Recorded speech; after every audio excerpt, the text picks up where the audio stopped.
That is one of the saddest final shots in movie history. A fatherless child left all alone.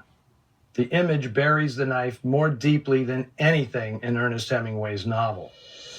The little boy is, in fact, the actual son of actor Juano Hernandez.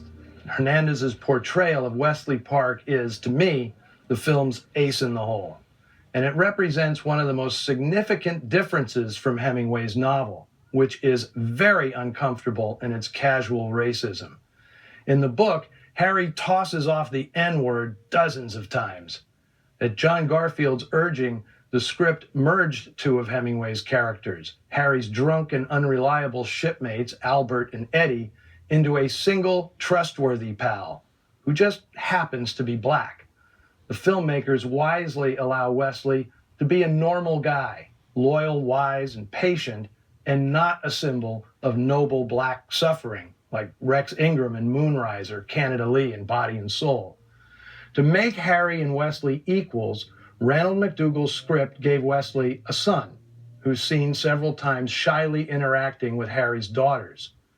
Now, these were simple but crucial embellishments, and they make Wesley's senseless murder all the more devastating. Now, the end of The Breaking Point differs from the novel in that Harry survives the onboard gun battle, although his arm has to be amputated, something that happens early in the novel. Now, Garfield stressed in a memo to director Michael Curtiz that despite its morbidity, the amputation had to stay in the film. Often a studio's insistence on the star's survival, especially in a film noir, can ruin the drama. But here, the change deepens the idea that a man alone ain't got no chance, a line pulled directly from the book, and a notion that Hemingway said was the story's essence. In a selfless gesture, Garfield told Curtiz to leave the camera on Phyllis Thaxter throughout the climactic scene, as she professes her love and begs Harry to let the doctors cut off his arm. When Harry agrees, it's an admission that he can't solve his problems alone. And instead of being a symbol of emasculation, the loss of his arm is what finally solidifies his bond with Lucy. McDougall's nuanced script, Curtiz's commanding direction, and an incredible cast make The Breaking Point a damn near perfect film, almost inarguably better than the book on which it's based. Garfield said it was not only his best performance, but the movie of which he was most proud.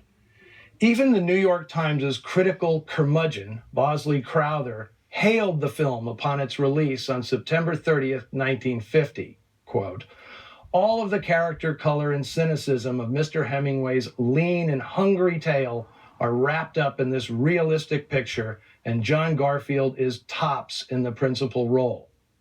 Now, based on that blurb, I actually don't think Crowther read the book. Now, unfortunately, good reviews didn't matter much to Jack Warner at that point.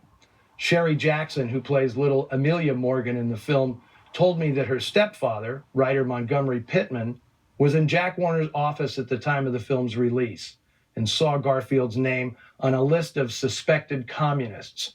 After that, she said, the studio didn't promote the film. It wanted to distance itself from Garfield. The Breaking Point would be the last film John Garfield would make at the studio where he became a star. His next, He Ran All the Way, which he and his partner Bob Roberts produced, was released through United Artists the following year. And less than a year after that, Garfield would die of a heart attack at only 39 years of age.